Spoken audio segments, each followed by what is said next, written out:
First cell का EMF E1 है और इस वाले सेल का ईएमएफ E2 है।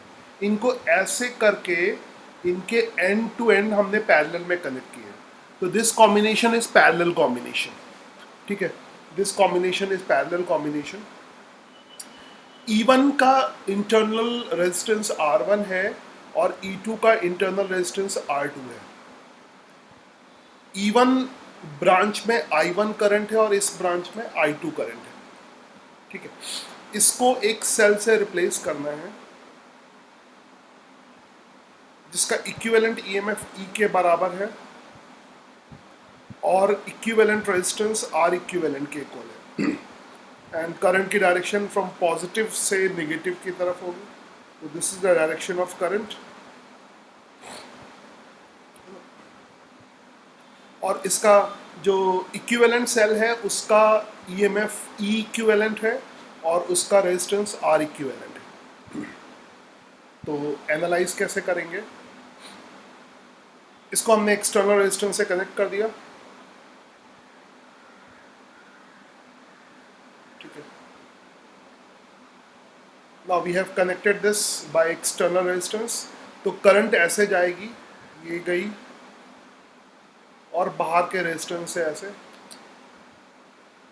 So this shows the direction of current like this. अब इसको एक सेल से रिप्लेस करना है, तो टोटल करंट क्या हो जाएगी? पहली वाले सेल से करंट और दूसरे वाले सेल से करंट। पहले वाले सेल से करंट कितनी है? I1। दूसरे वाले से कितनी है? I2। तो total current is I1 plus I2। तो this is equation number 1। Equation number 1। अच्छा, नाउ अब सेम फॉर्मूला जो टर्मिनल पोटेंशियल डिफरेंस का है वो फॉर्मूला लगाने को ट्राई करें। तो टर्मिनल पोटेंशियल डिफरेंस के फॉर्मूले से क्या हो जाएगा? E1 वाले का टर्मिनल तो ये B1 है, ठीक है, और B2 है। दोनों के टर्मिनल्स तो सेम है, दोनों के टर्मिनल्स B1 और B2 है। तो टर्मिनल पोटेंशियल डिफरेंस यहाँ पर क्या हो जाएगा? VB1 minus VB2, VB1 minus VB2, VB1 minus VB2, ठीक है। तो टर्मिनल पोटेंशियल डिफरेंस क्या हो जाएगा? VB1 माइनस VB2, और उसकी वैल्यू कितनी हो जाएगी? E1 minus I1 R1। तो we are using formula of terminal potential difference. पहले हमने अलग तरीके से किया था, अब हम अलग तरीके से कर रहे हैं। तो यहाँ पर हम टर्मिनल पोटेंशियल डिफरेंस का फॉर्मूला यूज कर रहे हैं। तो V कितना हो जाएगा? E1 minus I1 R। I1 इस ऊपर वाले सेल की करंट है, ठीक है, और इसके अक्रॉस टर्मिनल पोटेंशियल डिफरेंस है। इंटरनल रेजिस्टेंस E1 का R1 है जिसको हमने दिखाया नहीं है यहाँ पे, बट है, ठीक है। नेक्स्ट हम दूसरे वाले सेल के लिए भी ऐसे ही लिख सकते हैं, ठीक है। सो इसी को वैसे इसको रीअरेंज करके पहले इसको लिख लो, यानी I1 की वैल्यू को हम ये लिख सकते हैं, है ना।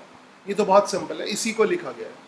इसी को कैसे लिखा गया? उस वाले को, इसको रीअरेंज करके मैं दिखा देता हूँ, ठीक है। कैसे लिखा गया? I1 R1 उधर जाएगा तो I1 R1 प्लस में हो जाएगा, एंड इधर कितना बचा रहेगा? E1 माइनस V, ठीक है। तो I1 की वैल्यू कितनी आ जाएगी? E1 माइनस V, ये जो लिखी हुई है वैल्यू, ठीक है। आई होप क्लियर हो गया होगा। नाउ तो ये तो हमने लिख लिया पहले वाले सेल का I1। अब देखते हैं सिमिलरली दूसरे वाले सेल का I1 भी लिख सकते हैं, क्योंकि दूसरे वाले सेल का टर्मिनल पोटेंशियल डिफरेंस सेम है, VB1 माइनस VB2, वो सेम है। तो V की वैल्यू कितनी हो जाएगी? ठीक है, I2 माइनस V की वैल्यू, सॉरी, V की वैल्यू कितनी हो जाएगी? E2 minus I2 R2, E2 minus, ना टर्मिनल्स आर सेम, तो V2 की वैल्यू क्या हो जाएगी? E2 इस वाले सेल का EMF है माइनस I2 R2। तो I2 की वैल्यू को भी रीअरेंज करके जैसे हमने इसको लिखा ऊपर वाले को, इसको ऐसे लिख सकते हैं, I2 is equal to E2 minus V divided by R2, ठीक। नाउ ये इक्वेशन नंबर 3 हो गई।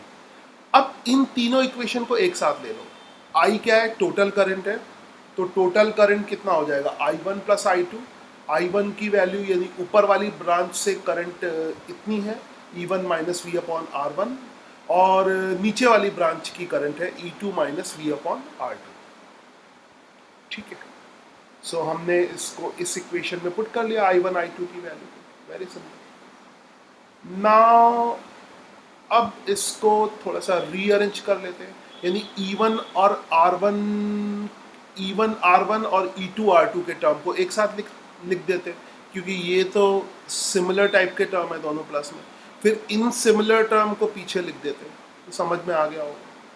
नाउ अब इसको इस वाले सेल के जो करंट का फॉर्मूला है उससे कंपेयर कर देंगे। देखो इस वाले सेल का करंट का फॉर्मूला क्या हो जाएगा, यानी V की वैल्यू यहाँ से कितनी हो जाएगी?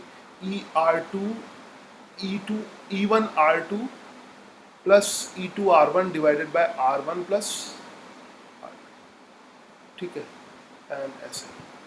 तो ये कैसे आया? इसको एलसीएम लेके R1 प्लस एलसीएम तो R1 प्लस R2 नहीं होगा, एलसीएम तो R1 इंटू R2 होगा, मतलब एलसीएम लेके नहीं आया। V की वैल्यू ये आ गई, अभी देखते हैं इसको कैसे निकाला है। तो V की वैल्यू ये आ जाएगी। ठीक है, V की वैल्यू इक्वेशन 4 आ जाएगी। कैसे आ जाएगी उसको देख लो, क्योंकि एक जो स्टेप है उसको गायब कर दिया।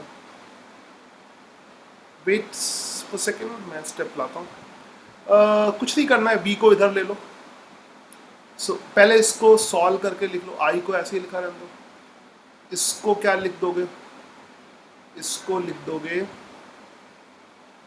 पहले मैं काम करता हूँ, V को इधर लेता हूँ। इसको जब V को इधर ले लोगे, इस वाले V को, आई एम सॉल्विंग, ये स्टेप थोड़ा गायब करता हूँ, एक सेकेंड में। ये स्टेप थोड़ा सा हटाता हूँ पहले, फिर बाद में लिख दूंगा दोबारा से। ठीक है, तो इस स्टेप में V इस साइड है, V इस साइड है और I दूसरी साइड है। चलो करता हूँ, V ऐसे लिखना, V इस साइड लिख लो, बाकी सबको V एक साइड रहने दो। मतलब V is equal to E minus I R के टर्म में रीअरेंज करना। करते हैं उसको।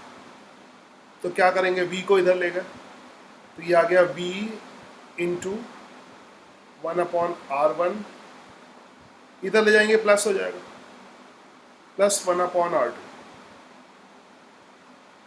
ठीक है, और E1/R1 प्लस E2/R2। ठीक है, B को इधर ले गए, इसको इधर रहने दिया, और I को उधर ले आए, तो इस पर ब्रैकेट लगा दो।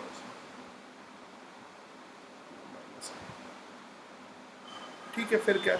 फिर एलसीएम ले लो। तो यहाँ पे एलसीएम कितना हो जाएगा? This is R1 into R2, और ऊपर क्या बचेगा? R1 प्लस R2, ये बचेगा। एंड इधर कितना हो जाएगा? सेम R1 R2, और ये हो जाएगा E1 R2 plus E2 R1।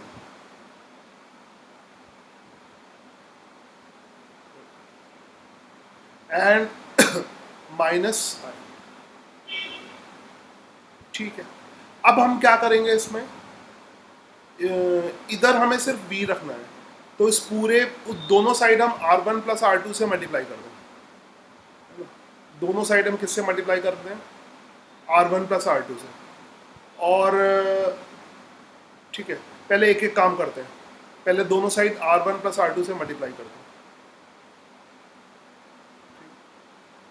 तो इस साइड मल्टीप्लाई करेंगे तो ये तो गायब हो जाएगा,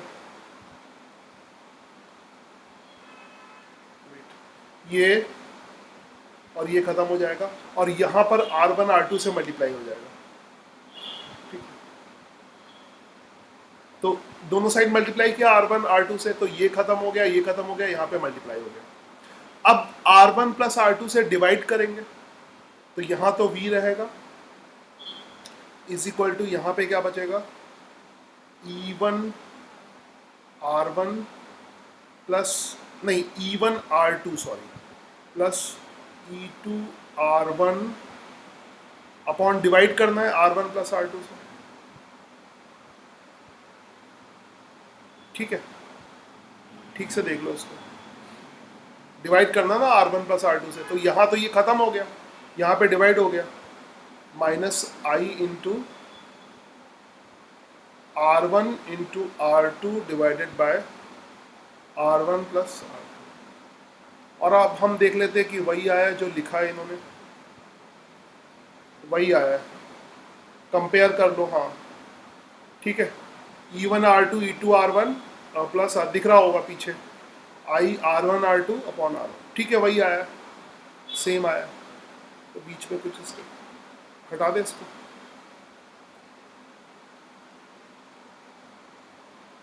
हटाने वाली क्या है ये,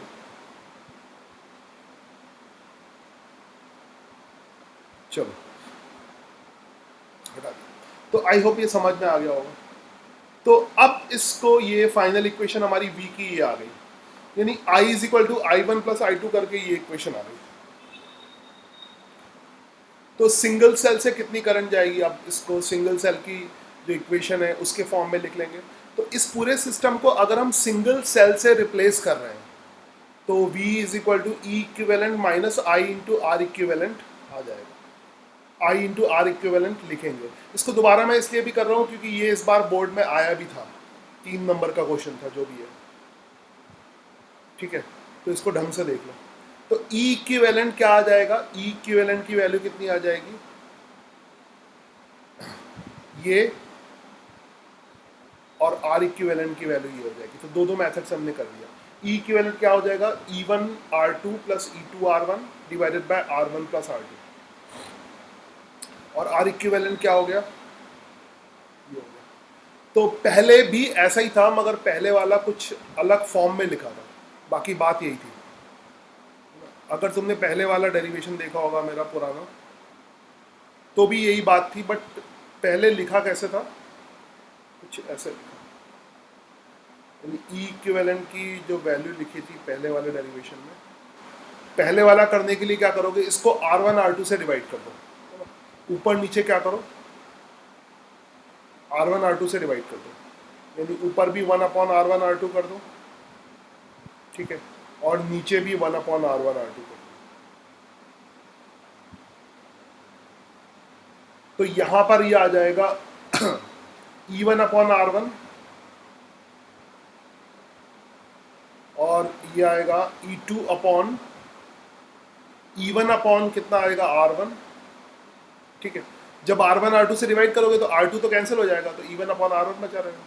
फिर यहाँ पे R1 R2 से इसको डिवाइड करोगे तो R1 कैंसिल हो जाएगा, तो ये आ जाएगा E2 अपॉन R2, और यहाँ पे क्या हो जाएगा, R1 R2 से डिवाइड करोगे तो R1 कैंसिल हो जाएगा, 1 upon R2 plus 1 upon R1। तो ये हमने पहले लिखा था, ऐसे ही 1 अपॉन R इक्विवेलेंट की वैल्यू लिखी थी। तो इसको पुराने वाला जो वीडियो होगा उससे कंपेयर कर लेना, वहाँ पर मेथड थोड़ा सा डिफरेंट था, थोड़ा सा डिफरेंट था, यहाँ पर मेथड थोड़ा सा अलग है। तो कोई भी मेथड चलेगा। वैसे ये मेथड NCERT का मेथड है, क्योंकि ये प्रेजेंटेशन पूरा NCERT फॉलो करता है 100%, तो NCERT में ऐसे दिया हुआ है, ठीक है। तो ये पैरेलल कॉम्बिनेशन का हो गया, सो ये आ गया।